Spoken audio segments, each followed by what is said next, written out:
সোঁতৰ বিপৰীতে এক অগতানুগতিক খবৰ, যি খবৰে অনুভৱ কৰাইছে মানুহ হোৱাৰ গৌৰৱ। কাম কৰিলে কোনোবাই আৰু ক্ৰেডিট লৈছে কোনোবাই। মানে মূল ঘটনাৰ কাণ্ডাৰী হ'ল আমাৰ মেডাম।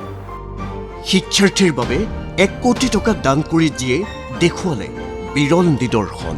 এতিয়াতো মই আমাৰ জীৱনৰ মেইন নেচেচিটিখিনি শেষ হৈছে, তো মই এইখিনি ভাবি পেলাই মই ভাবিলোঁ কটন বিশ্ববিদ্যালয়ৰ অৱসৰপ্ৰাপ্ত অধ্যাপক ডক্টৰ পান্নালাল গোস্বামী আৰু doctor Nandita Bhattacharya Goswami.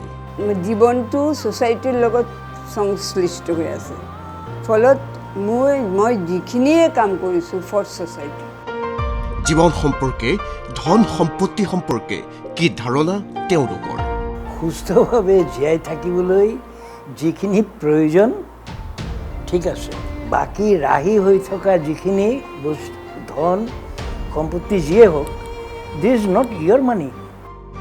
News editor Manas Pratim ডেকাৰ সৈতে #। আজি সন্ধিয়া 7:30 মিনিটত।